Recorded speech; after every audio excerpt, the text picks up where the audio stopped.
बहन भाइयों, दोस्त, अहबाब, रिश्तेदारों का तभी सही पता चलता है जब अल्लाह ना करे आप पर कोई बुरा वक्त आता है, और तभी आप सही फैसला कर सकते हैं कि कौन सा रिश्ता आपके साथ कितना मुखलिस है। अस्सलाम वालेकुम माय यूट्यूब फैमिली, कैसे हैं आप सब। आई होप कि मेरी बहनें सारी अपने घरों में खुशबाश होंगी, खैरियत से होंगी और सर्दी को जरूर एंजॉय कर रही होंगी। आप लोगों की दुआ से मैं भी बिल्कुल ठीक ठाक हूँ।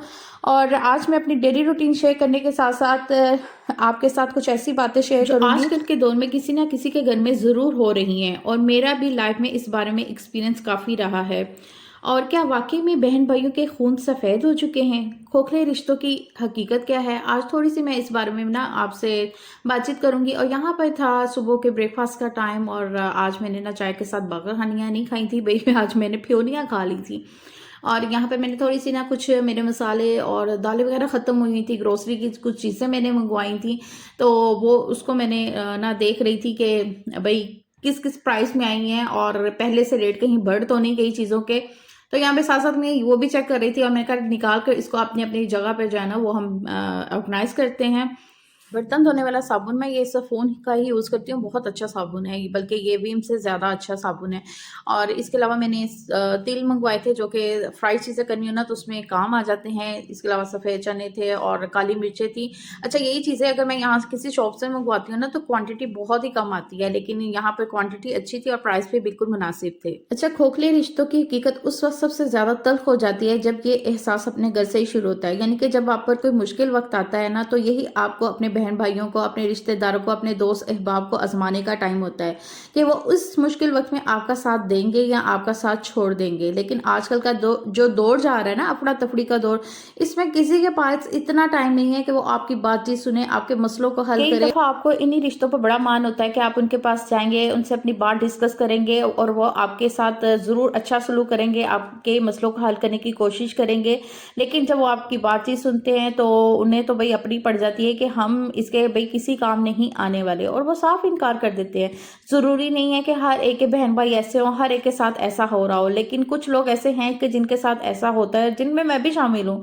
तो भाई ऐसा होता है और ये एक रियलिटी है। आजकल कहते हैं ना, कोई किसी को खाता पीता नहीं देख सकता, चाहे वो आपका कितना ही क्लोज रिश्ता क्यों ना हो, कोई भी किसी को खाता पीता नहीं देख सकता। हाँ, मेरा ख्याल से रोते ज़रूर देख सकते हैं। तो भाई अल्लाह किसी के ऊपर ऐसे हालात ना लेके आए, और अल्लाह मियाँ सबके बहन भाइयों में सलूक और इत्तेफाक रखे। वैसे में ये एक रियलिटी भी है जिसके बारे में मैं बातचीत कर रही हूँ। यहाँ ना बेटी बना रही थी समोसे आलू वाले, ये उसको बड़ा शौक चढ़ा हुआ था कि भाई आज मैंने ना आलू वाले समोसे बनाने हैं। तो यहाँ पर वो ट्राई करी थी। ये आलू भी इसने खुद ही इसका मिक्सचर रेडी किया है, नमक मिर्च खुद ही ऐड किए हैं, और यहाँ पर ये इतना बड़ा समोसा इसने बना लिया था। मैंने कहा ये आपने इतना जॉइंट समोसा बना लिया है तो ये किसको खिलाना है? तो कहती है मामा ये मेरी फर्स्ट ट्राई है, तो कोई बात नहीं, ऐसा सब ठीक हो जाएगा। ये वही बहन भाई होते हैं जिनके साथ आपने बचपन गुजारा होता है एक ही घर में रह के, लेकिन फर्क तब पड़ता है जब सबकी शादियां हो जाती हैं, बच्चे हो जाते हैं, घरदारी हर एक की अपनी अपनी हो जाती है। और सही जो है ना रिश्तों का अंदाजा भी तभी होता है कि जब हर कोई कहता है कि भाई हम अच्छा पहने, अच्छा खा लें, हमारे किसी चीज को नजर ना लग जाए, फिर आहिस्ता आहिस्ता बहन भाइयों के अंदर ही ये चीजें भी ना शिद्दत इख्तियार करने लग जाती हैं। और आजकल ऐसा है, कभी कभी दौलत जायदाद की वजह से भी ऐसा कुछ हो जाता है कि रिश्तों में दरारें पड़ने लग जाती हैं। वही बहन भाई जिनके साथ आपने बचपन में टाइम गुजारा होता है वही आपके दुश्मन भी बन जाते हैं। और यहाँ पे मैं बना रही थी स्वीट एग, और समोसे बन रहे थे तो बच्चे कह रहे थे साथ में कुछ मीठा खाने को भी दिल चाह रहा है। तो यहाँ पर मैंने छोटे बच्चों के लिए ना, उनको स्वीट एग खाने का दिल चाह रहा था, तो यहाँ पर मैंने 2 एग लेके ना उसके अंदर मैंने शुगर डाल दी थी, यानी कि 4 टेबल स्पून मैंने इसके अंदर शुगर ऐड की थी। और सिंपल सा मैं तो इसी तरह से बनाती हूँ, हर एक का अपना अपना बनाने का मेथड होता है। तो मैंने कहा चले अंडे वाला हलवा जो है ना मैं इनको ऐसे बनाकर दे देती हूँ, मैं तो इसको अंडों का हलवा भी कहती हूँ। तो ऑयल ले लिया था अंडों के मुताबिक, और इसके अंदर फिर मैंने ये सिर्फ जस्ट अंडों के अंदर मैंने शुगर ऐड की थी और इसकी मिक्सिंग की थी, और इसको मैंने इस तरह से ना घी में पका लिया था। तो एग तो रेडी हो रहे थे, साथ साथ जो समोसे थे वो भी फ्राई हो रहे थे, तो दोनों काम ही साथ साथ हो रहे थे। अच्छा, जब ऐसे होता है ना, इस तरह के हालात आते हैं, तो ये सवाल आपके जहन में बार बार उभरता है कि क्या बहन भाइयों के खून वाकई में सफ़ेद हो चुके हैं? क्या इनके दिलों से एहसास, मोहब्बत और लिहाज वाकई में मिट चुका है?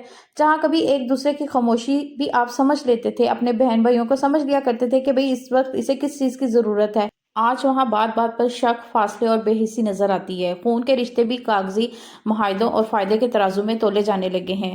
यहाँ पर समोसे और स्वीट एग जो थे वो रेडी हो चुके थे। जब खूनी रिश्ते ही काम नहीं आते तो रिश्तेदार और दोस्त अहबाब भी आपके क्या काम आएंगे। और ये याद रखें कि जब भी आप पर कोई ना कोई मुश्किल वक्त आता है ना, तो ये वक्त अल्लाह की तरफ से आपके लिए बहुत बड़ी आजमाइश का वक्त होता है। इस मुश्किल वक्त में अल्लाह से बेहतर आपका ना तो कोई हमराज है और ना ही कोई हमदर्द है। इसलिए अल्लाह पर पूरा यकीन रखें और अपने सारे मामलात अल्लाह पर छोड़ दें। इंसानों ने आपको कोई फ़ायदा नहीं देना, कोई कहते हैं ना 1% भी उसने फ़ायदा नहीं देना। अपने रब से दुआ करें पूरे यकीन के साथ। अल्लाह बहुत बड़ा, बहुत गफूर रहीम है। वो आपकी दुआएं ज़रूर सुनता है और उसको हल करने की कोशिश भी करता है। हाँ, दुआओं की कबूलियत में थोड़ी देर सवेर ज़रूर हो जाती है, लेकिन मायूस मत हुआ करें, क्योंकि मायूसी जो है ना वो गुनाह है। और यहाँ पे मैंने ना जो स्पाइस मंगवाए थे उसको मैं ऑर्गेनाइज कर रही थी। कुछ जो बॉक्स थे मेरे वो क्लीन थे, तो मैंने कहा इसको वैसे डाल देती हूँ। और कुछ जो बॉक्स थे ना वो वॉश करने वाले थे, तो जो मुझे बहुत ज़्यादा गंदे लग रहे थे उसको फिर मैंने वॉश कर लिया था और ड्राई होने के लिए रख दिया था, ताकि जब ये ड्राई हो जाए तो फिर मैं इसके अंदर मसालों की फिलिंग कर लूँगी। और अच्छा, कोशिश करें कि अपने हस्बैंड वाइफ के रिश्ते को ना स्ट्रॉन्ग बनाएं। शादी के बाद जो ये रिश्ता है ना, सबसे पहले आपने इसको स्ट्रॉन्ग बनाना है, क्योंकि ये रिश्ता जितना स्ट्रॉन्ग होगा उतना ही आप हर मुश्किल से मुश्किल हालात का मिलकर बेहतरीन मुकाबला कर सकते हैं। अगर मियाँ बीवी के रिश्ते में दरारें पड़ी होंगी ना, तो फिर क्या करेंगी आप? कुछ भी नहीं कर सकती। बहन भाई वो अपनी जिंदगियों में बिजी हैं, और अगर आपका रिश्ता ही इतना स्ट्रॉन्ग नहीं है मियाँ बीवी का, तो फिर आप कुछ भी नहीं कर सकती। आपने कोशिश करनी है, आपका घर है, क्योंकि कहते हैं ना कि शादी के बाद औरत का घर जो है ना वो जो हस्बैंड का घर होता है वही होता है। तो उस घर को अपनाने की कोशिश करें। जब भी आप पर कभी कोई मुश्किल वक्त आए, अल्लाह ना करे किसी की जिंदगी में भी कोई मुश्किल वक्त आए, तो बजाय इधर उधर अपनी बातें दूसरों के साथ डिस्कस करने की बजाय इन मामलात को दोनों मियाँ बीवी बैठकर खुद हल करें और उसका खुद कोई ना कोई मसला निकाले। तो आप देखें, इंशाल्लाह आप बेहतर ही हल निकालेंगे। कोई जो इंसान है वो नहीं चाहता कि हमारी ज़िंदगी में मुश्किलात आएँ, तकलीफ़ें आएँ, और हर एक चाहता है कि हम खुशहाल ज़िंदगी गुजारें। और यहाँ पर बच्चों ने जब ये चीज़ें बनाई ना, तो ये देखिए कितना बुरा हाल कर दिया था स्टोव का। तो मैंने अब इसको पहले खाना बनाना था, क्लीन किया और फिर खाना बनाया। खोखले रिश्तों में सबसे बड़ा नुकसान ये होता है कि इंसान अपनों के दरमियान रहकर भी खुद को तन्हा महसूस करता है। बहन भाई का रिश्ता अगर खलूस और कुर्बानी से खाली हो जाए ना, तो वो सिर्फ नाम का रिश्ता ही रह जाता है। इस तल्ख हकीकत को समझना और इसका हल तलाश करना वक्त की अहम ज़रूरत है, ताकि रिश्तों की दीवारों पर जमी हुई जो सफ़ेदी है ना, इसके पीछे जो छुपी दरारें हैं, हर वक्त देखी और मुरम्मत की जा सकें। क्योंकि असल खूबसूरती खून की सफ़ेदी में नहीं, बल्कि दिलों की गर्मी में होती है। मैंने भी अपनी लाइफ से बहुत लेसन सीखे हैं कि मुश्किल वक्त में अपनी मुश्किलात को दूसरों के सामने रखकर अपनी पर्सनैलिटी को डाउन मत करें, क्योंकि इनकी नेगेटिविटी से जो ठोकर आपके दिल को लगती है ना, वो आपको मज़ीद जो है स्ट्रॉन्ग बनाती है। इस तरह जब भी किसी की तरफ से भी कोई ठोकर लगती है, तो आपने घबराना नहीं है, आपने अपने आप को स्ट्रॉन्ग करना है। क्योंकि इंसान जो है ना वो गलतियों से ही सीखता है। जितनी उससे गलतियां होंगी ना, वो उतना मजीद सीखेगा और आगे बढ़ेगा।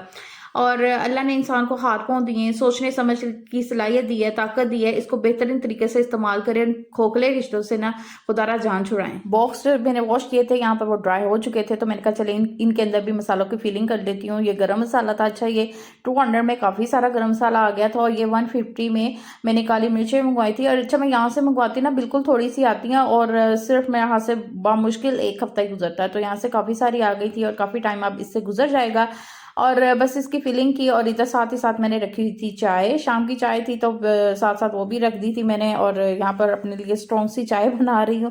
भाई सारा दिन मैं तो सिर्फ 2 टाइम ही चाय पीती हूँ। कहते हैं कि चाय का ज़्यादा इस्तेमाल नहीं करना चाहिए, लेकिन मैं पीती ज़रूर हूँ। और वो भी ये नहीं है कि कप भर भर के पीती हूँ, बस थोड़ी सी पीती हूँ कि थोड़ा सा ना सुकून मिल जाए। भाई इसके बगैर गुजारा भी नहीं है। मौसम है ना आजकल बहुत फोगी हुआ है, बहुत ज़्यादा धुंध हुई है। कपड़े जो हैं 2-3 दिन लग जाते हैं ड्राई होने में, और फिर भी लगता है कि अभी ड्राई नहीं हुए। और यहीं पे अपने व्लॉग का एंड भी करना चाहूँगी। कल मिलेंगे एक अच्छे से नए व्लॉग के साथ। अपना ढेर सारा ख्याल रखें, मुझे अपनी ढेर सारी दुआओं में याद रखें। मुझे ज़रूर बताइएगा कि मेरा आज का व्लॉग आपको कैसा लगा।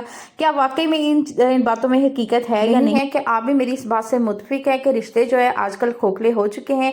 कल मिलेंगे। चैनल को लाइक शेयर और सब्सक्राइब जरूर करें, क्योंकि बहुत पहले से ये वीडियो रेडी होती है, तो इसलिए सब्सक्राइब, लाइक और शेयर ज़रूर करें। कल मिलेंगे। कल तक के लिए अल्लाह हाफिज़।